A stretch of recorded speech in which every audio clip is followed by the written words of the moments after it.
To our new listeners, welcome. To our old listeners, welcome back. Another episode of Magical Education awaits you, but first we would like to say a few words. Nitwit, blubber, oddment, tweak. Podcast down to 3/4 topic of the week is, what qualifications do you need to teach at Hogwarts?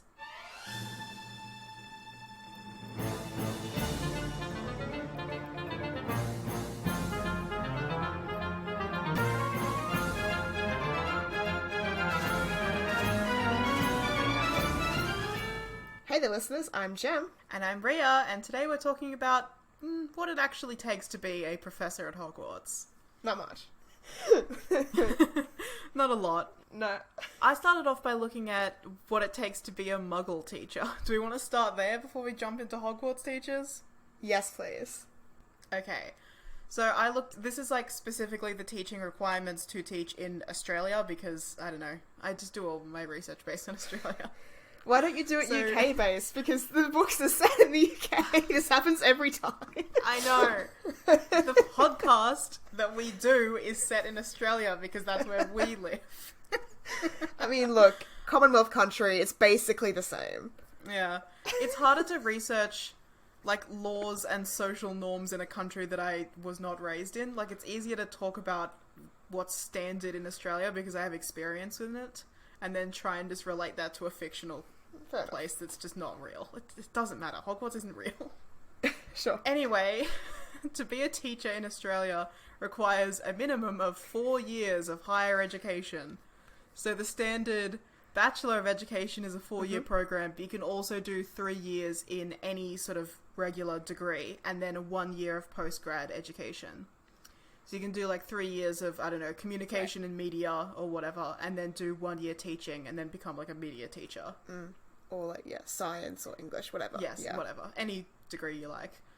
So the course also has a minimum of 45 days of supervised teaching practice. So that's a minimum of 9 weeks in the classroom with a qualified experienced teacher working with students before you graduate. Yep. And just more information about how it goes.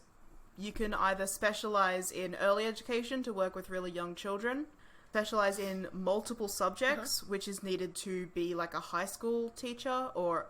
Yeah. I think a high school or a primary school teacher. No, a high school teacher, because you have to be able to teach multiple subjects, or you can go on to teach at the university level. To be a university level teacher, you have to do further academic study, including a postgraduate teaching qualification. So you need like a lot of experience and interest in the specific area that you're teaching. But what I found out is you don't actually need any experience as a teacher. Like it's considered helpful, but not really necessary. Oh, okay. That explains a lot. Yeah. Yeah, it does. Having done uni. Yeah, so you can totally be like a university lecturer without any sort of real teaching qualification if you're just a really big expert in, I don't know, law or whatever you're teaching. Okay. Which has definitely come across in some of my uni classes. Also, the word professor describes somebody who is basically a professional academic with very high level degrees. Yep. So I don't think that's equivalent to the magical world, but we'll discuss that in a minute. Nope. Yeah, my basic hypothesis from this is that instead of aligning really closely to a high school teacher, which you would assume is the equivalent, a Hogwarts professor is more like a university lecturer. Yeah. Teaching by right of subject expertise rather than experience as an actual educator. Yeah. So, yeah, let's talk more about the Hogwarts teachers specifically. That tracks. Hogwarts teachers specifically. It makes sense. I have all the details, I have all the tea on the teachers, what they teach, what their known qualifications are, and why they got the job. Okay. This is going to be really interesting, because I also want to talk about why one person in specific didn't get the job, because I have a theory based on this, so we'll go into it. Alright, so I've done this in alphabetical order by surname, so the first is Cuthbert Binns, our favourite teacher, the ghost teacher. Yes! Who teaches history. Love talking about ghosts! Who teaches history of magic. Known qualifications, I couldn't find any. Got the job because he applied. Amazing. And then got the job again because he died and they decided not to get anyone new, I guess. Wild. wish I could just apply and get a job. Ah, the luxury. Well, that is how it's supposed to work. Yeah. You'd think. So I was about to say, we should really give Professor Binns the benefit of the doubt, because there's no reason to assume that he's not qualified to teach. Mm-hmm. But with what we know of the magical world, it's probably better to be like, there's no reason to assume that he is qualified to teach. Yeah. That's probably a fairer assessment. I found nothing. There are other teachers where it's like, oh, they possibly studied their subject that they teach in school. But, like, with him, there's just nothing. There's no explanation for why he's a history of magic teacher. Beyond the fact that we know from his character that he's passionate about the subject because he knows a lot. Yeah. But we don't know that he learnt it from an educational institution. He might have just learnt it from reading or, I don't know, family history. Like, we don't know. Yeah, he's very knowledgeable about the subject matter. But the other thing that we called attention to in our Ghosts episode is, how is he with recent history? Because depending on how long ago he died, he might have been dead for hundreds of years, and he might not teach anything that's, maybe not anything that's relevant, but anything that's recent, such as, the first Voldemort War, which would be incredibly relevant, but he just wouldn't know or care about it. We know that, like, the kids learn about the Statute of Secrecy, don't they? Yeah. I don't think we specifically sit in on that class with Harry. I think, as far as I know, that's like 1600s, 17th century. So that's like the latest date I can remember them learning about. Just off the top of my head. So, yeah. Who knows if they learn anything more recent than that. God, I don't remember. I'd have to look back into our notes on the History of Magic episode. Not the History of Magic episode. The Hogwarts Subjects episode where we talked about History of Magic. Yeah. Because there were a bunch of dates in that, but I didn't memorize them or anything. Yeah. So yeah, that's just wild. Like, the reason that he's working there is because he just applied and got the job, I guess, and then that's just been his job forever until beyond the grave. So, he just doesn't seem qualified. That is how jobs are supposed to work. You're supposed to just apply for a job and get it. Because you have the relevant qualifications and experience. I know, but it really just seems to me like he was the only one that applied. And just got it because he applied. There was no sort of rigorous testing or teachers apply for a position and they get their history checked, they get blue card checks, they working with children checks, police checks. They get observed. Yeah, they get observed in the classroom. Some schools have a system where the students or the parents can give feedback about how the teacher's doing and all this sort of stuff. Like, it's just. There doesn't seem to be these contingencies in place for Hogwarts at all. Yeah, definitely. Which I is just great. looked it up, and the most recent thing that we have a record of them learning about in History of Magic is the Gargoyle Strike of 1911, which, by the way, is super interesting. I really want to talk about that. Yeah. But 1911 is pretty recent. Yeah, that's like 80 years before the book's set, right? 70 years? Yeah. So I feel like Binns probably isn't. He probably hasn't been dead for hundreds of years. He's probably been dead for decades. Still, that's an issue. History's happening all the time. Yeah. Eventually he's going to be out of date. If not already. And just the fact, we haven't even talked about his teaching approach yet, how he doesn't even know the students' names, how, because he's a ghost, he can't interact with the classroom tools, so he can't, write on the board or hand out worksheets or anything like that. Like, he can't interact with things physically, and that's pretty bad for teaching. He just stands at the front of the class and lectures until someone interrupts him and he notices. It's not a practical teaching method.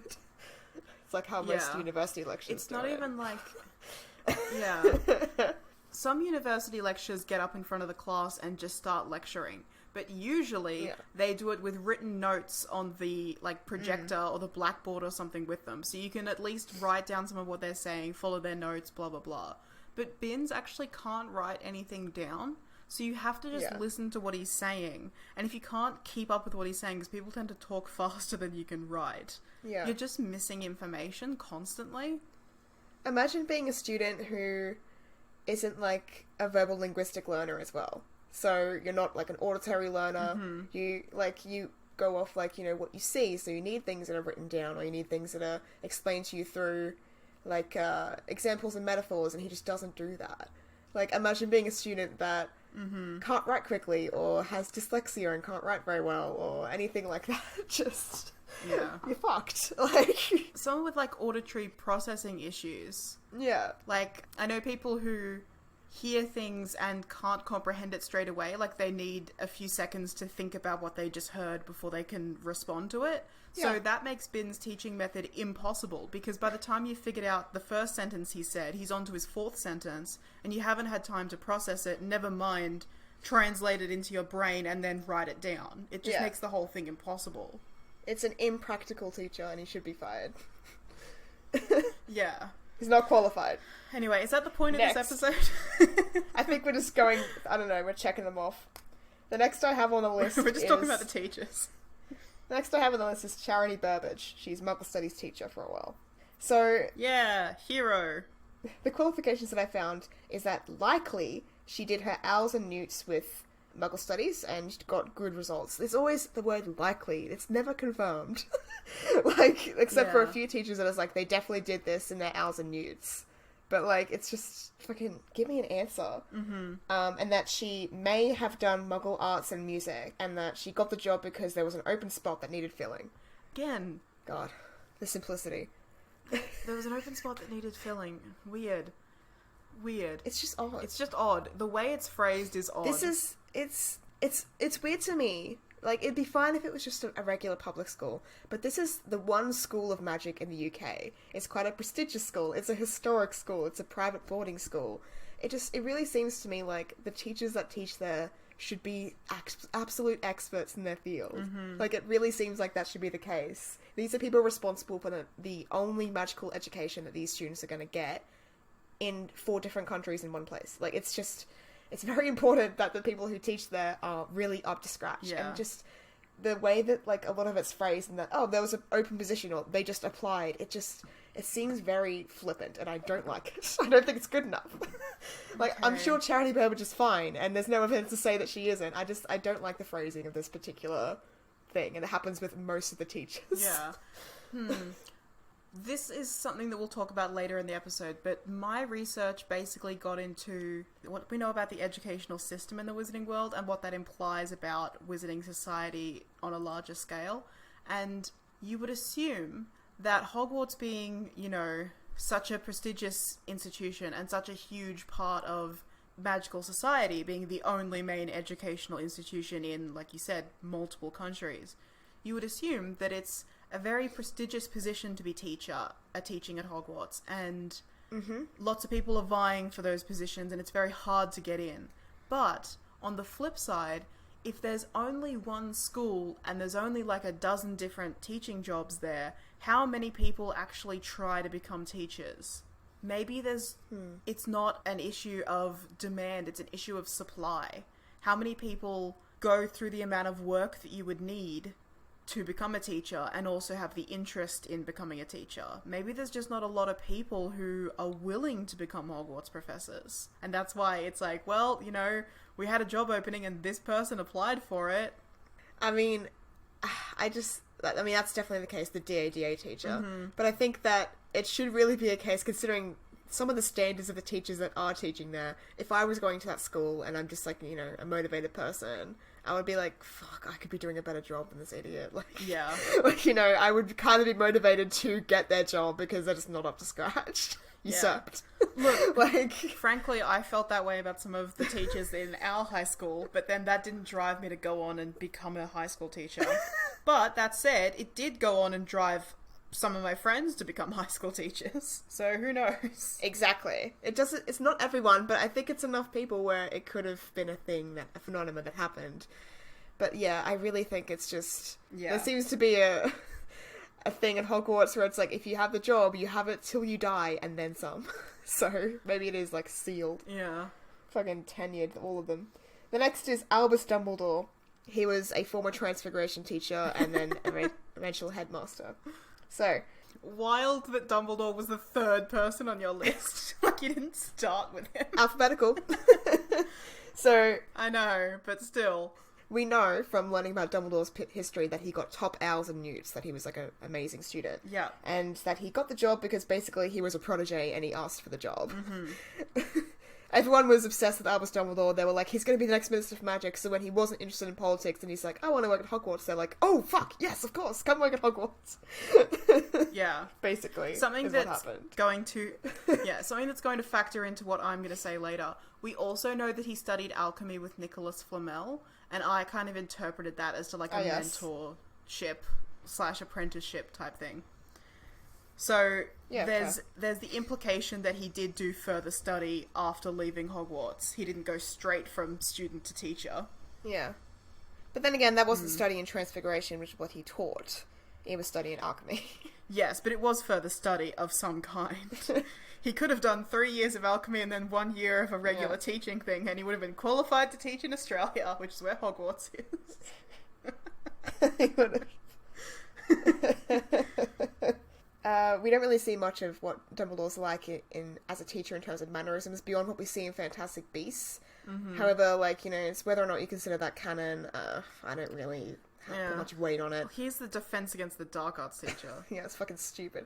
But anyway, I would presume that he's a perfectly capable teacher, really good at, you know, the magic that he does, and really good at explaining things to people, as we see in the way that he sort of mentors and teaches Harry. He takes a lot of care and time into the way that he explains things and teaches. So I think he would have been a very adequate teacher. Yeah. So I can't really complain about Albus much.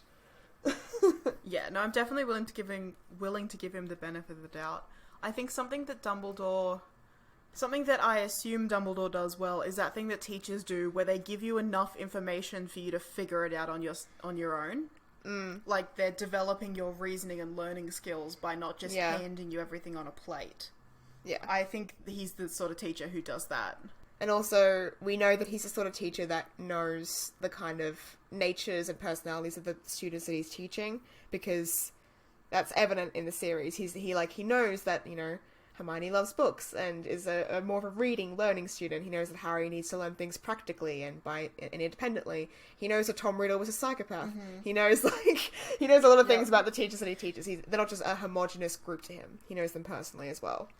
Yeah. So he takes a personal interest in the student. He also gets very invested in the students. Yeah. The next I have is Ferenz, who taught divination. Yeah. So good boy. Known qualifications. Is a centaur, and as we know, the species of centaurs have a close connection with divination. Not human divination, I might add, but their own branch of divination and future seeing. And he got the job because of intra-school politics. That was the reason he got the job, let's be real. He got the job to piss off Umbridge. That's true. 100% that's true, and I stand by that. Correct decision.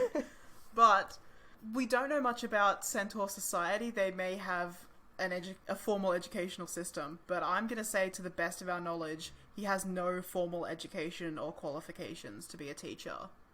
Yeah, I mean, we see one of his classes, and it seems pretty cool, but Harry says that he can't quite understand what's going on, and some of the other students, like Parvati and Lavender, who are quite into divination, are like, oh, but we learned it this way from Professor Trelawny, and he's like, oh, those are silly human ways. And it's like, yeah, well... Yeah, but we're human. But we are humans. And also, the tests will be written by humans. Yeah. So you kind of need to know the human way. Like, I understand it's very important to learn about the centaur way and appreciate it, but they're learning in an institution which has its own boundaries, so... Yeah. It's just... I mean, he's not the worst teacher. Yeah. I think it would be massively helpful... No, not massively helpful. Like, it would be a fantastic experience if, as part of the divination curriculum, like, a centaur came in to do, like, a guest lecture, and he did, like, a section on centaur divination. But I think if you try and structure the entire curriculum around a branch of divination that humans don't really have access to, it's just not going to work very well. Like, 100%, he was just in that position to piss off Umbridge and be like a big middle finger to the Ministry of Magic. It's nothing to do with, like, practical education for the students. The next on the list is Phillius Flitwick. Sorry I'm speeding through these, but, like, we've got to get through a lot of teachers in an hour. Yeah. Okay. The next on the list is Phillius Flitwick, who teaches charms. Main lad, love him. Known qualifications, again the word may is used. He may have achieved high owls and newts in charms, and possibly defense against the dark arts too, because we know he's a dueling champion, which I think adds to his qualifications. Yeah. It speaks to life experience, certainly. Yeah. It's also said on his page that he likely studied magic further because he didn't start teaching until the 70s, even though he graduated like a decade earlier. I mean, that's the assumption that he... Like, as soon as he finished school, he wanted to be a teacher, but I don't know, like, maybe he just didn't think about becoming a teacher till later. But even then, this 10-year gap shows that he was doing stuff outside of Hogwarts before deciding to return and teach. So, maybe he was getting... Yeah, but he might have been using that time to become a dueling champion. Exactly. He might have been, like, 10 years on the international dueling circuit. That's what I assumed as well. He might have just been, you know, yeah, kicking it up on holiday in the Caribbean. We have no idea what he was doing. Like, he doesn't necessarily have to be furthering his studies or his skill. He could have just been, you know, cruising around town. Yeah. And it's unclear why he got the job. I looked it up, it didn't really say. So, I mean, he's very skilled. I'm not saying that, like, you know, he doesn't deserve the job. He's a very skilled guy and a great teacher, one of the best teachers. So, absolutely. You know, that's Flitwick. Love him. Yeah. Definitely one of the few that we see, like, actually instructing the students in a really helpful, clear way. Swish and flick. Yeah. Goes around the classroom and checks in on little clusters of students to make sure that they're understanding and, like, trying their best. He doesn't, like, bully any of the students or, like, even with snide remarks or anything. He's very, like, you know, comforting. He's always seen as, like, kind of a chill, relaxed teacher, but still, like, you know, keeps a control of his classroom. Also, from our detentions episode, he gives some of the most reasonable and fair detentions. Yeah. So that's pretty good for a teacher. I remember, too, there's a part in the 6th book after Dumbledore's killed, and it said that Flitwick's gone back to Ravenclaw Tower to comfort the Ravenclaws because, you know, the castle was invaded by Death Eaters, and that's quite scary. And that really hit me. I'm like, oh, he's a very caring man. Like, yeah. He cares about his students. So that's Flitwick. Then we have Wilhelmina Grubbly Plank, which is one of the best names in the series. She's a sub for Care of Magical Creatures. Yes. Her known qualifications is that she likely received high owls and newts in Care of Magical Creatures. Again, this is going to come up a lot. And got the job because there was an opening. Yeah. So, no known qualifications. There was an opening that needed to be filled. Hagrid was away. Someone needed to teach the class. So, it's interesting to me because usually when you have a substitute teacher, that is a person who their job is substitute teacher. Yeah. They go around to different schools and they sub in when teachers are sick or unavailable. But I don't think that teaching is her full-time job. I think she's just a Care of Magical Creatures expert who they brought in to do some teaching. Yeah. She seems like a bit of like a bog witch to me. Like someone that like lives in the forest and just like lives her life happily and is taking care of her creatures, and people kind of know that she's a bit of a creatures expert. But she doesn't seem like a teacher or a professional or anything. It seems just like Albus was like, oh fuck, I need someone to come in and teach Care of Magical Creatures. Oh, I know a bog witch. And just gave her a little ring. Yeah. It's interesting to me that someone like Sylvanus Kettleburn, who was the teacher and then retired, that he isn't called in to substitute. That would make more sense. Because I was talking about, like, the economy of teachers earlier. I don't think there's enough demand for teachers for there to be, like, a thriving culture of substitute teachers. It just doesn't make any sense. I just assumed Kettleburn was too frail. Like, the implication is that he's enjoying his time with his remaining limbs. Like, he's just too weak to keep teaching Care of Magical Creatures. It's quite a physically demanding thing. So even as a substitute, it's like, it'd be too much. Definitely. Yeah.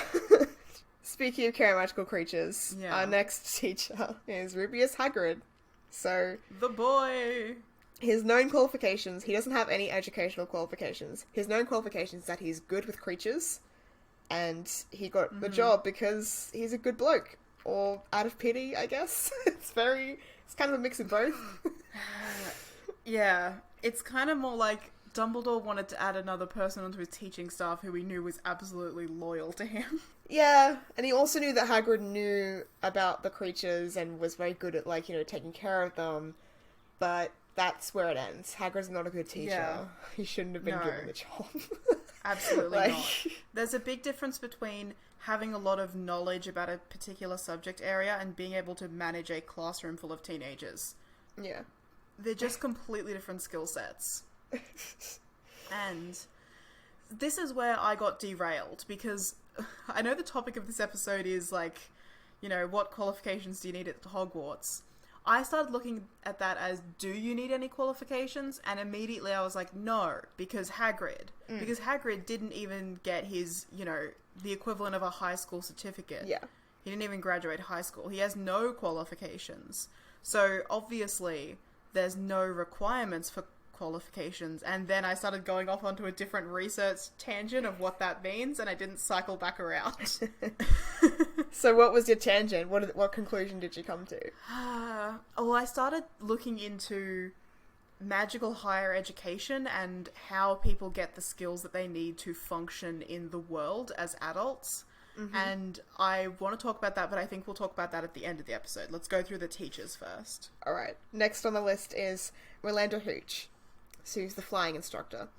Her known qualifications is that she's been flying for most of her life and that she worked at the ministry, so I'm guessing to work at the ministry you have to have some kind of owls and newts, not necessarily in flying, but, you know, in some kind of high regard. She got the job because she was selected by the Department of Magical Games and Sports and passed a selection of written and practical tests in order to be able to instruct flying at Hogwarts. So far there's actually something So far, she's the most qualified. Yeah. Again, it's a bit like, you know, government interfering into an educational institution, but it's not a bad way, because it's like, this is someone who's essentially a driving instructor. Like, you know, it's yeah, the that's what I was equivalent. going to say. Yeah. Yeah, it's more like getting a license to teach people to drive, which is something that you have to do. Yeah. Yeah, I have no problem with that. I think she is, so far, miles in a whole nother class of all the other teachers in terms of her qualifications. Sophisticated gay, truly. Iconic. Yeah. So she's great. The next, we've talked about him before, Sylvanus Kettleburn, Care of Magical Creatures. So known qualifications is that, again, loves the boy. Maybe he received high owls and newts in Care of Magical Creatures. He also assisted Newt Scamander to write his book, Fantastic Beasts and Where to Find Them, which is a book on the curriculum for Care of Magical Creatures. So I figure, like, that's kind of a... Yeah. If not nepotism, it's at least, you know, something important for the subject and the way it's set up. Yeah, definitely. And it's like when you take a university subject and they're like, oh, here's the textbook you have to buy. It was written by me. Oh my gosh. At the very least, if that's the textbook you're using in the class and he wrote it, like, at least it's relevant to the subject. Yeah, he knows at least what they need to learn. And he got the job because there was an opening. Again, this is a common theme. Yeah. Kettleburn's great. We learn a lot about him through the game Hogwarts Mystery, but not really much about the series. He seems like a fine enough teacher in Hogwarts Mystery, but then again, they all kind of do, because all the lessons are structured the same way. He's a wild one. But not as wild as the next one on the list, my favourite professor. Let me guess. Gilderoy Lockhart. Lockhart, yes! Lockhart taught Defense Against the Dark Arts. A genius. So his known qualifications is that there's nothing about his education, because we don't really know. His known qualifications is that he's an author. So, I mean, he has to have some kind of intelligence to be able to write a book. Yep. Several successful books, I guess. And he got the job because Dumbledore wanted to make Lockhart pay for his crimes. That's the reason that he got the job. It wasn't because there was a position that needed filling, or Dumbledore's like, oh, you know, he's written about these things, maybe he has some kind of expertise. Dumbledore knew his bullshit and wanted to expose him. Amazing. And make him pay. Just incredible. Like, imagine being a 7th year student studying Defense Against the Dark Arts, and you're like, oh, I hope I get a good teacher this year for my fucking DADA newts. And Dumbledore's like, lol, I've got this guy to teach you a lesson, and he's just completely useless at his subject, and you're gonna fail DADA, and you're never gonna become an aura. Yep. Like, what the fuck? Truly incredible. What kind of bullshit? Everything about Gilderoy Lockhart is just an incredible series of events that I'm in love with. It's so good to hire a known fraud and criminal with the intent to expose him. As a teacher, to work with children. Dumbledore has the power. He could have just exposed him to Wizarding Society as an influential member of that society. He could have just been like, hey, Daily Prophet, or hey, Ministry of Magic, this guy's a fraud and he's messing with people's lives. Maybe you should do something about it. Here's an expose. But no, he's like, I'm going to hire him at my school to interfere with my students and for a year just to teach him a lesson because I think that's the best way for me to get my message across. What the fuck, Dumbledore? I think Dumbledore... He's going senile. The governors were right. He's lost his touch. He should be fired. Yeah, I think the implication is that Dumbledore knew that he was a fraud because he knew Gilderoy Lockhart at school and he knew that he wasn't this brilliant wizard.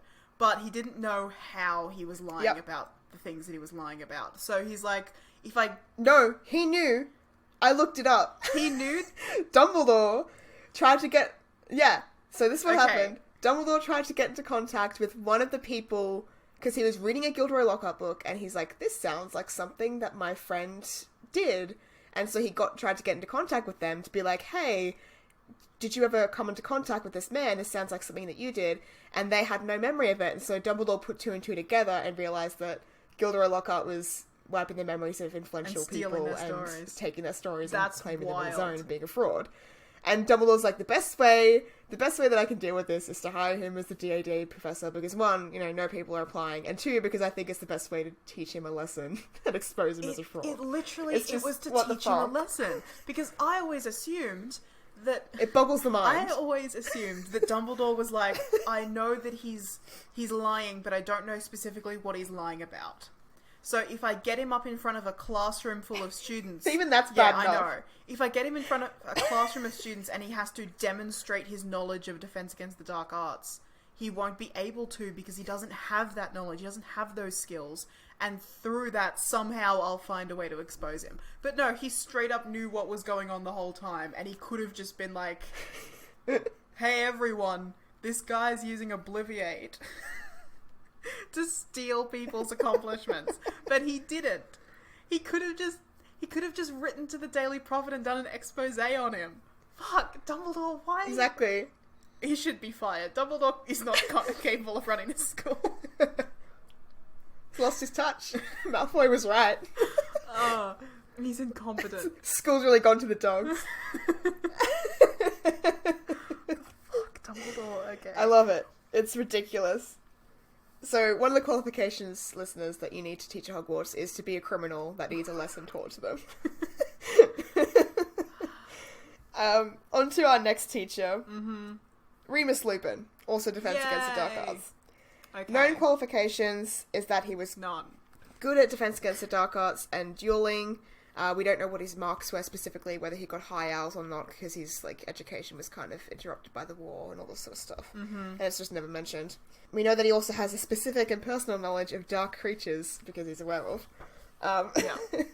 So, he got the job because there was an opening, and also a mass murderer is on the loose, and it's kind of relevant to Remus's backstory.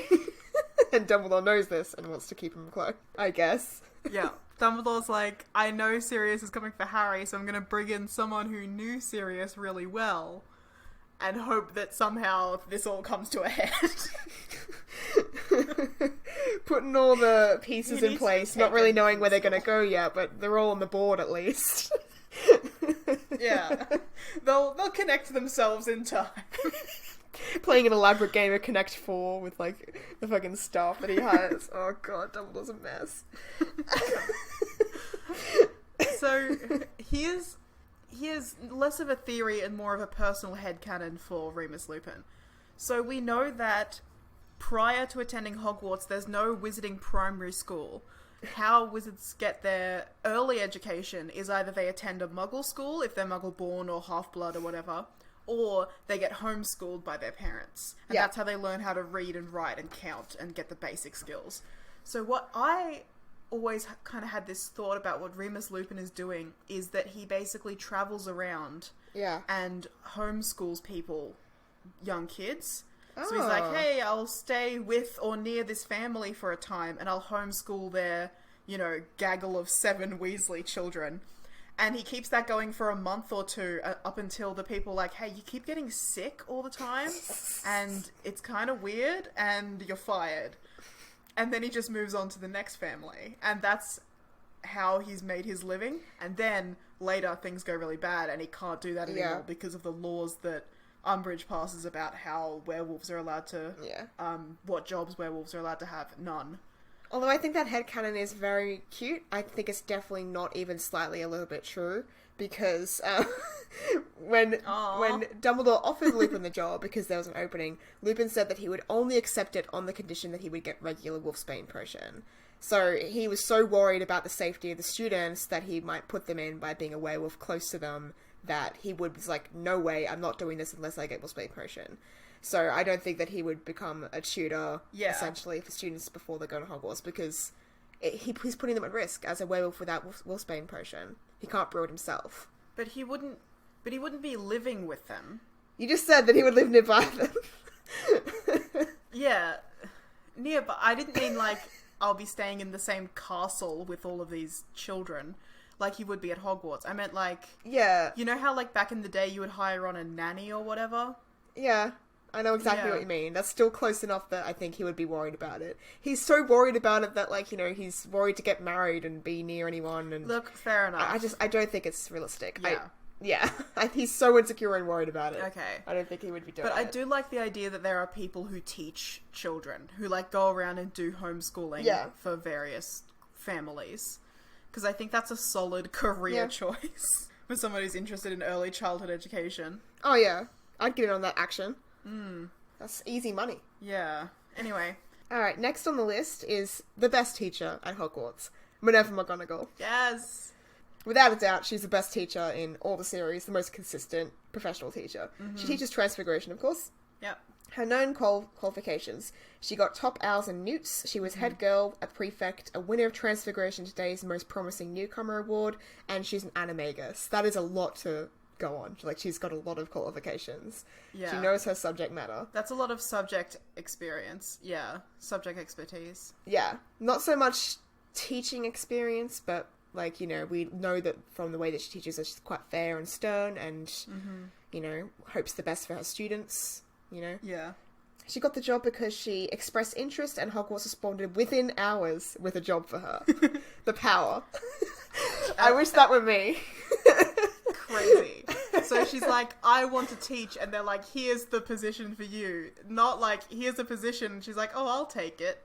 Amazing. Incredible. Iconic. She wrote to them being like, oh, I might be interested in going to your castle and teaching. And they wrote back to her within hours being like, yes, oh my god, please, we have a position. Please come. Here's a job. Full tenure. Yeah. That implies to me that she's highly qualified. Yeah, and highly sought after. Yeah. She's one of the only teachers that I think is very consistently good, like, and worthy of the role. Her, Flitwick, Sprout, I think are solid. Yeah, those are the only ones. Straight up. The only ones that I have any confidence basically. in. Maybe some of the ones that we don't know, like Professor Vector, Professor Sinestra, who, like, Harry isn't really in their class and doesn't really talk about them. Maybe they're fine. Yeah. But the only ones that I would solidly be like, this is a good teacher you can trust, McGonagall, Flitwick, and Sprout. Yeah. Our next teacher is a tricky one. So, in quotations, Alistair Moody. Yeah. AKA Barty Crouch Jr. But I'm talking about him as Moody because that's what he was hired as. Like, you know, Dumbledore didn't know that he was a person in disguise. So this is what we knew about Alistair Moody when we hired him and what we wanted him to do in his function as teacher. DADA teacher, of course. Known qualifications is that he's a hardened aura. Mm-hmm. So, obviously, he knows his defense against the dark arts. Yep. And he got the job because there was an open position. No one else wanted it, and Dumbledore wanted an extra security in the castle because the trial was a tournament. Yeah. And he figured that an aura is probably a good person to have around when there's former Death Eaters in the castle. Yeah. And all this extra interference. I really got the impression that it was like Moody was doing a favour for an old friend, like he owed Dumbledore one. He's like, fine, I'll teach at your school for a year. Yeah, slim pickings. Let's get this fucking crazy guy in. Yeah. He is also seemingly unstable, but that's fine. It's weird, because a lot of people argue that he's a good teacher. I don't. I think that, like, it's hard, because he teaches them things they kind of need to know about, but the way that he does it is unethical. Yeah. So he super just tortures his students. Yeah. Like, he cast the Imperious Curse on them to teach themselves to teach them how to defend themselves from it, but it's like, I'm gonna stab you with this knife so you learn about how to not get stabbed by a knife. Like, it's not great as a teaching method. Yeah.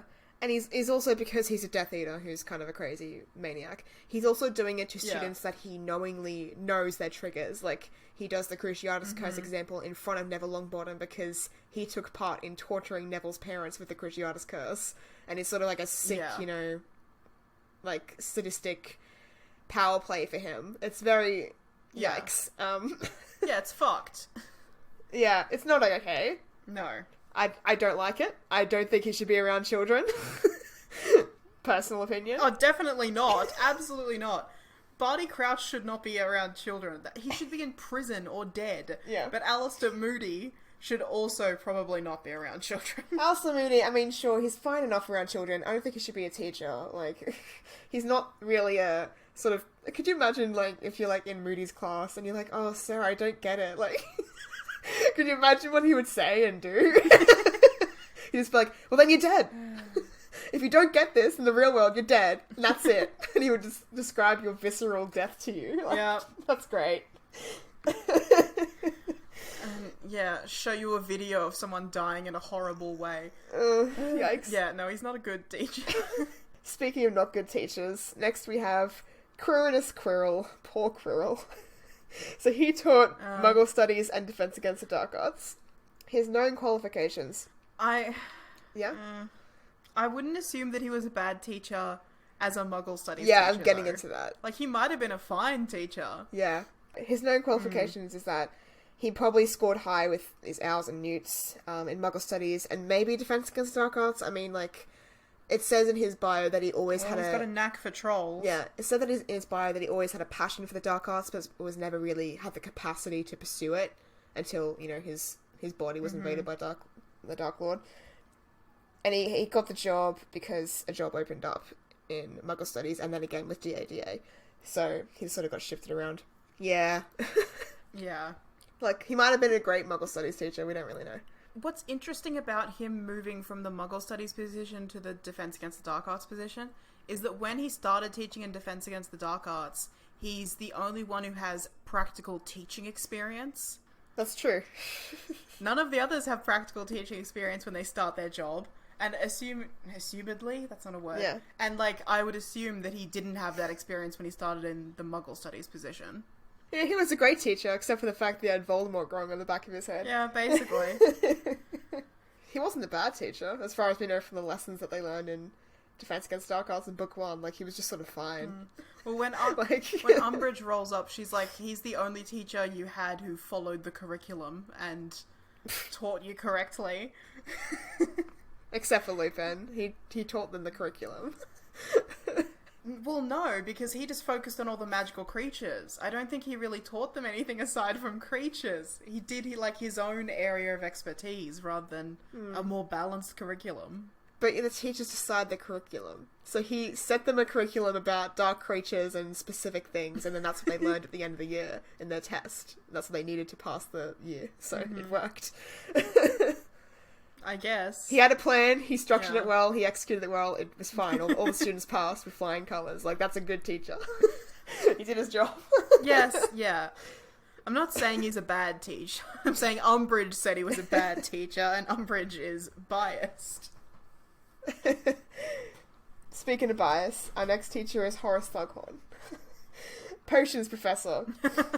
His known qualifications is that he was presumably high Owls and Newts again in potions. We don't know for sure. It just says may have had these. He got the job because there was an open position, and then again, he got the job because Dumbledore needed a memory. Yeah. So, you know, qualifications keep just bringing in these weird curveballs. Sometimes, if you're just a useful pawn in Dumbledore's grand strategy, you can get a job at Hogwarts. How many times does he hire someone who's a useful pawn? At least 3 separate occasions he hires someone because they're a pawn in his grand plans. No, 4 separate occasions. Yep. For God's sake, Dumbledore. Yeah, at least when Slughorn came back to teach potions, he had experience. Like, he was a qualified teacher because he'd done the job before. Yeah. And, like, he's a pretty good teacher. He has his personal biases, but it's not as if he completely neglects other students. He mightn't pay much attention to them, but he still goes around the classroom, makes sure everyone's coping well, and, you know, is pretty fair. Like, he's fine. Yeah, he plays favourites, but he plays favourites more in an extracurricular sense. He's like, my favourite students can come to this party, but not like, my less favourite students don't get an education. That's not the case. Unlike everyone gets a fair and equal education, and the ones who excel get special attention. That's how most teachers work in the real world, I'd say. Yeah, pretty much. Most good teachers, yeah. Playing favourites. Next up is Severus Snape. Here comes the clown. Send in the clowns. So he taught potions and defense against the dark arts and became headmaster for a while at his own appointment. Sick. His known qualifications is that he was a former Death Eater. Great. A former Nazi. And that he got good owls and newts in defense against the dark arts and probably potions as well. Yeah, you would have to assume. He got the job because he's Dumbledore's bitch. And that's the only reason that he's there. Yeah. So that's now the 5th time that Dumbledore's hired someone because he's a pawn in Dumbledore's grand schemes. Snape shouldn't be a teacher. He is the worst teacher at that school. Here's a problem that I have with Snape. I have many problems with Snape, but here's one of them. When Voldemort originally applied to become the Defense Against the Dark Arts teacher at age 18, so fresh out of Hogwarts, he was told that he was too young for the position. Snape would have been brought in to be potions master at age 21 after the war. Yeah. I always got the impression that was part of how Dumbledore was able to keep him out of jail, was by saying, like, not only did he change sides and fight for us, he's going to be kept under my constant supervision because he will be a teacher at my school. Which is not a great method of rehabilitating a criminal. Yikes. But whatever, the Ministry give Dumbledore a lot of leeway in this area. So I don't think... It's fucking yikes, bro. Because Snape would have left Hogwarts, gone straight into the Death Eaters, and spent his time Death Eatering. When did he become a potions master? Does he have a lot of, like, experience or qualifications for working with potions? I personally think that he's just given himself that title as potions master. I think it's something that you can get if you are learned enough and you do the processes to become a potions master. But I personally think that Snape is just like, yeah, I'm arrogant and I think I'm worthy of becoming a potions master if I did. Like, I would totally be that if I wanted to, but I just don't have the time. But you know what? I'm basically a potions master, so I am the potions master. I think that's how he treats it in his head. Well, something that happens at university... He thinks he's better than the textbook. Yes, true. Something that happens at university a lot is, like, you know, your lecturer will be someone who's very qualified and a professional academic, and then the person who's doing the actual tutorial classes is, like, somebody who's much younger and is studying at the university themselves. So it might have been something like that. Yeah. Like, Snape might have been hired on as a teacher while Horace Slughorn was still teaching at the school, and he might have done, like, an apprenticeship type thing and become a potions master and then taken over the position later. But that's a lot of explanation that I'm adding in. That didn't happen. We just know from the way that, like, when you said that, I'm like, yeah, that would be what would happen in a logical setting. That didn't happen at Hogwarts School of Witchcraft and Wizardry. Some bullshit happened where Dumbledore's like, this former Nazi can now teach the youth. But not in his favourite subject, only in his second favourite subject. Like, that's literally what happened. No, Dumbledore's like, fuck you, government, this horseman that I found outside will teach the students. Like, he doesn't give a shit about making sure that the teachers have the proper, not even qualifications, the proper disposition to be in a classroom full of the youth. Oh, God. Yeah, Snape is an absolutely shocking teacher. He doesn't teach them potions. Like, he just has a potion recipe up on the board and just walks around scowling and insulting people and ignoring people and ignoring people in his own house who are being rude or disruptive and just going after anyone else in any other house for doing the slightest, like, thing out of line. He's an abuser, using his position of power to feel better about himself. He doesn't teach potions. He's supposed to be such a fucking potions expert and someone who cares so much about the art of potions, but he doesn't give a fuck. He's such a fucking shit. I hate him. He doesn't actually teach potions. He's like, follow the recipe, and if you get it wrong, it's because you're a fucking idiot and you deserve to fail. Yeah, you're stupid if you get it wrong. Like, God, like, you'd think Neville would be good at potions based on the kind of student Neville is. Neville's a student who is a quieter student who observes and learns through practice. That's why he's so good at herbology. Mm-hmm. That's kind of what potion making is. You observe, you listen, and you do it quietly by yourself. Yeah. And you do it patiently. But because he's so terrified of his teacher, who hates him, he sucks at potions. He shouldn't suck at potions. No, he shouldn't. Anyway, we could talk forever about how shit Snape is, but we'll be here forever, so let's move on to the next teacher. This has been our one per episode mandated let's hate Snape tangent. Yep. Next teacher. Next up, an actual good teacher. Pomona Sprout, herbology. Yeah. So, her known qualifications that she had, this is known, that she has high owls and newts in herbology. So this is confirmed. And she got the job because she graduated and got it. It's very unclear about why she got the job, but I guess, you know, maybe as she was graduating, a position was open and she's like, hey, here I am, I'm great at herbology. So she got it straight out of Hogwarts as a student. Yeah. She transitioned straight into being a teacher. So that whole Voldemort's too young to teach Defense Against Dark Arts thing is just bullshit then. Yeah, that's Voldemort's not fit to teach Defense Against the Dark Arts. That's the reason.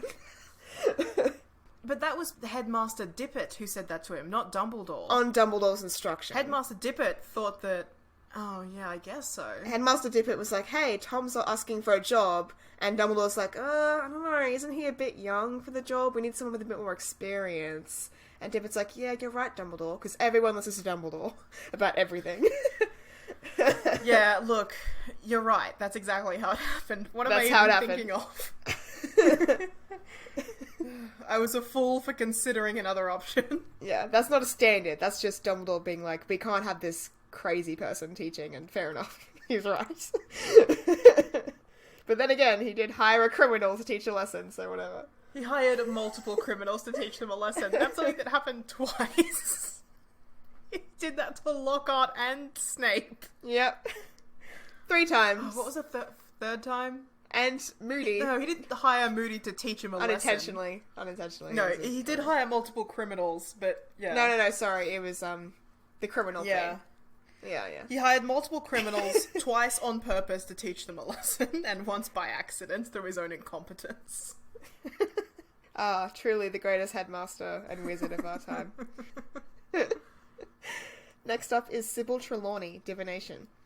So her known qualifications is that she got high owls and newts in Divination. She was in the Slug Club, so obviously Slughorn saw potential in her. Oh, and that's interesting. I think she was in the Slug Club because Slughorn was like, oh, you're related to the famous seer, Cassandra. That's definitely how it happened. Right, that makes more sense. She is also a legitimate seer, so makes sense that she has a job as a divination teacher, even though she's not a good teacher. And she's got a famous relative. Yeah.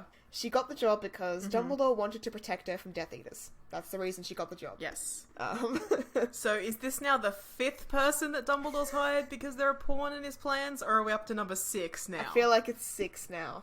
There's Trelawney, Snape... Firenze, Lupin, Mad-Eye Moody... Who else was there? There was at least one other. Gilderoy Lockhart. Yeah, so that's 6 now we're on. Amazing. So yeah, she's literally just kept around because Dumbledore's like, I'm worried for your safety. Like, that's the only reason he keeps her there, even though he knows that she's a garbage teacher and a bad influence, but he's just like, I can't get rid of her because she's only safe here at Hogwarts. Like, what the fuck? Yeah, and barely qualified. It's because I can't take the risk that somebody who works for Voldemort or is Voldemort will capture her and torture the information about her prophecy out of her. He's basically just put her in witness protection. Great. It's really a magical place. I'm so glad I went to Hogwarts. It's great. Must be what the students think all the time. Dolores Umbridge is the next teacher, Defense Against the Dark Arts. Known qualifications? None. Literally nothing. She got the job because of ministry insistence and interference. And wasn't she the perfect teacher for the job? Yeah, she was incredible. She did such a great job. Moving on, the next is September Vector. Her known qualifications is that likely she excelled in arithmancy or took advanced arithmancy studies when she was at school, and she got the job because she accepted a position. So she was offered a position and she accepted it, so that's quite different. It shows that she has some qualifications. Oh, this school's such a mess. Yep. So in conclusion, the main qualification needed is will, and the nefarious will of Albus Dumbledore. That's the reason why most of them got hired. That's all the teachers. So what we can draw from that is, basically to be a teacher, it's like being a university lecturer, where you need to have a lot of theoretical knowledge and practical experience of your particular subject area, but you don't necessarily have to have any experience as an educator or any qualifications to teach. Sometimes you don't even need a lot of particular skill or experience in your subject area. Sometimes you just need to be taught a lesson. Or you're part of a nefarious plan from the headmaster. Yep. Or just no one else would take the job. Yeah, those are all perfectly good options. Or you died. You died and they can't fire you because how are they going to get rid of you? You live here now. You're a ghost. It's a mess. So, what qualifications do you need to teach at Hogwarts? None. You need experience sometimes, or you just need to be important and relevant to Dumbledore's schemes. So here's the massive tangent that I went on. Basically, as soon as I'm like, there's no qualifications that you need to teach at Hogwarts because Hagrid and Gilderoy Lockhart, I'm like, well, how does that work? JK has said that there's no university for wizards. She did say that in the context of, like, someone was asking her, please write an 8th Harry Potter book where Harry's at university, and she was like, no, I'm not going to do that. So, like, maybe she'll change her mind later and there is a magical university. Oh, God. I've seen people pitch the idea that maybe your newt level classes are supposed to be like university. So your high school level schooling is years 1 to 5. And then if you stay on after that, it's basically a university education. Okay. Which I guess is fine. Yeah, because it is sort of the subjects that you get to prepare you for a job. Yeah. So I guess it does make sense. So yeah, it's like... Well, what we basically did is we had 4 years of standard high school education with a bunch of core subjects. And then for our last 2 years of high school, you choose whatever subjects you want, and those are the subjects that you're going to then specialise in university, and then you go to university. So it's kind of like... Yeah. If instead of those final 2 years being specialising for university, they were specialising for your career. Yeah. Yeah. That's the equivalent, I guess. Which I think makes a lot of sense as a system. I've also seen people theorize that wizards attend Muggle universities, but I don't think that you would have the academic background or skills to make it through university coming out of Hogwarts. Just simple, like, you've never been taught how to write a proper essay. Like, there's no way that you'd survive. There's no way you'd get into a university without taking night classes or a bridging course to learn how to get into university. Yeah. Like, for people who don't make it through the first time. Like, yeah. That's the only way you could possibly manage it. Unless you're someone exceptional like Hermione, who has a Muggle background and is highly academically focused and has a really good rational mind. Yeah. I don't think you would ever make it in a Muggle university as a wizard. It's just so alien to everything. Yeah, you need to be a Muggle-born too. Although I would love like a fan fiction about a bunch of wizards trying to attend a Muggle university and just instantly fitting in with the culture because everyone's weird at uni. It's just what it's like. This person doesn't know how to dress, you know, whatever. Everyone's got wacky vibes. And we also know that correspondence courses exist in terms of like further means of education. There are correspondence courses that you can do, like Filch tries to learn magic through the mail in the second year. Harry finds his, what's that course? Oh yeah, that's not a course. Quick Spell, yeah. That's not a course. It's a scam. Quick Spell. That's a fucking business. But apparently, that's like countries that's a con. which are very small. No, countries which have a magical population that is very small or very isolated sometimes do their homeschooling through correspondence courses. So like, I don't know, maybe they're run through that country's government, or maybe it's like, oh, you know, I live on this island and I get a correspondence course from the magical school on the mainland. Oh, yeah. Something like that. Yeah. That's like distance education. So my theory for how higher education works in the magical community is basically everything runs on a system of apprenticeships. I've based this on the sort of like immediately leaving Hogwarts. I don't know what the word for this is. Like when you straight away graduate from Hogwarts and go into a job, and what we see of that transitionary period. So we have the Aura training program, which we know lasts for 3 years and is like specialized training. And I think a bunch of the other professions have specialized training as well. Like, surely to be a healer at St. Mungo's Hospital, you have to go through training. Like, we know there's trainee healers, so I think there's something similar. And to be a curse breaker as well. Yeah, Bill being a curse breaker, I think he was probably apprenticed to other curse breakers. I think Charlie working with dragons in Romania is like some sort of graduate program where he's studying with other dragon masters, dragon keepers. What are the dragon boys called? In a sanctuary. Like, he's learning more dragonology specific stuff there, but he's also doing practical work. It's like a fancy internship, Yeah. We know that Dumbledore worked with Nicholas Flamel on alchemy. I imagine that's very similar to an internship. Yeah. And we also know that after being expelled from Hogwarts, Hagrid was apprenticed to the previous gameskeeper.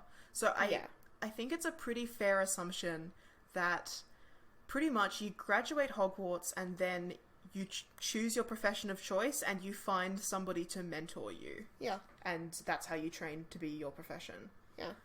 Which I think makes a lot of sense. It's interesting because it's both like more and less old-fashioned. It's more old-fashioned in terms of like, you know, back in the days when like blacksmith was a viable career option. You would just like be apprenticed to a blacksmith and you would learn that and do it your whole life and then train the next generation of blacksmiths. But it's also kind of, I guess, less old-fashioned as well, because I was thinking about the formal structures of education, and we've had systems of academia like universities since like the ancient world. Like, I was thinking about the ancient philosophers and thinkers in ancient Greeks. They were basically setting up their own schools long before there was any formal education institutions. It's like, let's all go to the market and listen to Socrates rant about his stupid nonsense. And that was like the earliest university class. Listen to him corrupting So the it's youths. wild. Better poison him. Surely this can't go Too wrong. many ideas. And like Aristotle set up a school and stuff like that. Yeah, so I think it's interesting that magical society hasn't done something similar when muggles have been doing it since ancient times. But I theorize that the reason for this... So I'm just going on a big tangent now because this is what I did with all of my research instead of looking into the actual thing we decided was the topic of this episode. Sorry. I think that... That's all good. The reason for this is that it is 100% a numbers game. So if you look at the number of students in each Hogwarts year, it's anywhere from 40 to like 150. So say 100 graduates. If you then divide all of those people up into their various careers, suddenly there's only a handful of people at a time who need training in any specific area. There's only like, 3 people this year that want to be an aura, 5 people who want to be a healer, a bunch of people who are going to go into the family business and take over the shop after mum and dad dies or whatever. Like, there's no need for a university or any sort of higher education once you graduate high school. It's just not practical. It really is like the 14th century when the population was like, fucking nothing. And it was just, you just went on and found a career and you got trained in it and that was it. Like, you didn't need to fucking think about your choices and compete in the market of like jobs or anything like that. It was just done deal. It's like there's not... 200 people your age who all want to become journalists and you need to go and set yourself apart from the pack by doing a journalism degree and getting really well. It's like there's 2 students in your year who are particularly interested in creative writing. One of them also has an interest in Fantastic Beasts, so they're going to go and write do like a big study into dragons and then write a book about dragons, and the other one is going to get an apprenticeship at the Daily Prophet, and that's it. The end. Yeah. The end. So I think there's definitely no formal schooling after Hogwarts. And I think what that says about the wider Wizarding Society is really fascinating to me. So I think a lot of Wizarding Society, a lot of what does... Okay, when you look at the Harry Potter series on a really surface level and you're like, all the witches and wizards are so dumb, the society doesn't make any sense. I think it actually does make a lot of sense when you consider this. Oh, yeah. When you consider how a modern society might function with a total lack of a proper educational system, because their entire educational system is homeschooling from people who may or may not know how to read, and all of our education focused on learning spells and not on learning any sort of academic skills. So there's a whole episode just in this, but briefly. So journalism. If nobody's teaching you how to be a journalist, that's how we get unethical writers like Rita Skeeter who just make up stories and publish them and have no consequences. And we have absolutely no critical thinking skills from the entire population. Like Mrs. Weasley knows Harry and Hermione personally, but she reads a story that like, oh, Hermione's stringing Harry along and just believes it instantly because she doesn't have any critical thinking skills. There's no one learning economics, so the entire wizarding economy is handled by the goblins because they're really people who have any sort of education in economics, presumably. The whole wizarding government makes no sense because everyone who works in the government has no training in business, law, or politics, or diplomacy, clearly. The Minister of Magic and the fucking diplomatic incident that he causes at the Quidditch World Cup where he's like screaming at this person because he assumes that they don't speak English because he has no training in diplomacy. Can you imagine? Can you imagine? God. It's incredible. Yeah. That always gives me cringe vibes. Yeah. I have a lot to say about like the way the government runs. As someone who studied international relations, it's a fucking mess. It's a whole area we'll get into. So also businesses. All of the businesses that we see in the wizarding world are not like big multinational corporations. They're small family-run businesses. They're like a single shop run by a single person who named the shop after themselves. So you don't actually need any sort of business study to do that. So all of your really highly educated and academic scholarly people are people who have specialized in one area and studied it in a great amount of depth, but with no formal system. They've just taught themselves. And pretty much all the regular people learn the practical skills that they need to do their job just with on-the-job training / like a mentorship, apprenticeship type thing. And I think it's really, really fascinating that because wizards can do so much with magic, they undervalue all non-magical skills to the point at which that they probably aren't even aware that they need to learn any skills other than magic. Like, you get taught the basics as a child. Yes, absolutely. Yeah. You get taught the basics as a child, then you get your magical education, further training on the job to do your career as necessary. And any other skill, like, if you don't pick it up along the way, you just don't get taught that skill. You might not even know that skill exists. Yeah. And that makes every single thing about wizarding society that we see in the books make perfect sense. That's so true. It's not a perfect world, but it is a perfectly explained logical world. It's a perfect system. Yeah. That's why it's flawless as a system once you understand the flaws in the system that set everything up. Yeah. Yeah, that's what I mean. It's just that's like what you said about Rita Skeeter's unethical journalism. That makes so much sense. That like the reading comprehension skills, the critical thinking skills, they're just not there. You know, young wizards didn't learn how to compare texts and like understand the cultural context of things and understand deceptive writing or persuasive writing. They just didn't learn these things. Yeah. Math. I don't know any shit about math, so I can't really talk about it too much, but they didn't learn how to, you know, measure things about like fuel or income or anything like that because it's just not important. Like, oh god, the way that they keep their houses must be a fucking mess. Because they don't need to, because they can conjure everything they need. They don't need engineers because they can just use magic to force any structure they need into existence. They don't need any sort of math skills. They don't learn math skills. Or like you said, you never learn how to write a persuasive essay or an argumentative essay, so you never learn how to structure an argument and how to have basic critical thinking. So this is a bit tangential, but the university that I went to and that you also went to is a bit unique in Australia because it had a system of core subjects where basically, like, you know, you're doing an arts degree or a law degree or a medicine degree, whatever the fuck you want. But every single person has to do one subject out of these 4 key areas. And the key areas were like, what were they? There was one law/business area, one social skills area, one humanities, culture, society area, and one logic, reasoning skills area. Because the subjects... We had to do all of them. You had to do one subject from each. So in my law business thing, I did No, we had to do all of them. Yeah, that's what I mean.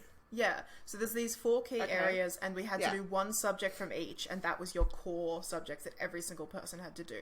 So I learned entrepreneurship, how to start and run my own small business. I learned in the logic area reasoning skills and an entire subject on how to structure an argument and do good talk words to make my points happen. Yeah. In the humanities social area, I learned cultural and ethical values, and I learned how we as a society have decided what is right. And what was the 4th one that I said? Because I've already forgotten. Social. Social skills. Yeah. I did not an episode. I did a subject on teamwork, how to work in a team, and leadership skills, and how to follow a leader and be a leader.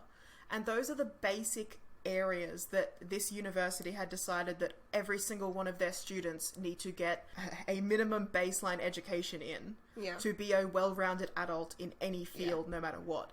There is nothing like that in the wizarding world. Yeah, that's true. It was a bit different when I went there. It was like they weren't part of schools anymore. It was just everyone had to do them as cores at the beginning of their learning. Like, you all had to do them either 2 in your first semester or 2 in the next, or all 4 in the first semester. And it was like persuasive speaking and writing, teamwork and something else, the team building socialization one, cultural and ethical values, which is the philosophy one, and it wasn't entrepreneurship for us. It was like some sort of I honestly forget, because I didn't have to take it because I did a different thing. But anyway, like, it's exactly what you're saying. Fine. It's like, yeah, they obviously restructured it slightly. When I was coming through, it's like, here are these 4 key areas, and there's like 2 or 3 subjects in each, and you can choose one to be your core subject. You must do a core subject in each area. Oh, no. When I did it, it's just 4 subjects. Everyone has to do them. Like, they're just the one subject. Yeah. I'm gonna guess that that's because most people were picking the same subjects every time, and they're like, let's simplify this and just make it these are the subjects. Combine it all. Yeah, that makes a lot of sense. I know that, like, there were clear favourites in which ones got picked when I was there, so they probably just simplified the system. Yeah. So we learned ethics. We learned the difference between right and wrong. We learned how to talk and persuade people. We learned how to communicate with others and work with others. And we learned how to work independently and write our thoughts down. Yeah. That's what we learned as a must-have. And those are skills that you need for literally any single career. Like, not just academic university level careers. Any job, you need the ability to work as a team. You need the ability to make an argument and recognize when someone is making an argument that's trying to persuade you. It's, like I said, everything about the wider wizarding society and the way that it doesn't make sense and all of the flaws, it's all perfect once you get this baseline of how things are set up, how people are educated, what they're specifically not educated in. Like, it all fits once you have the puzzle pieces. And that is so satisfying to me. It's so pleasing. It's perfect. We constantly rail against the fact that it doesn't make sense. But once you realise this, it does. It all makes sense. It shouldn't. It shouldn't be like this. It's a terrible dystopia, but it makes sense. You're right. It is an incredibly flawed but perfectly functioning dystopia. And wizards think they can learn nothing from muggles. Yeah. God. Oh, the arrogance. The arrogance that comes with having reality-altering power is incredible, and is something that we also need to address in a new episode. But I think we should wrap this one up because it's run for a long time. Well, I have been Jem, and I would like to state publicly that I would never hire someone just to teach them a lesson, because that's stupid and unethical. And I learned that because I learned ethics in school, unlike wizards. I've been Reeah, and the entire reason I was able to talk any good in this episode is because I learned research and debate skills in university, as all people should.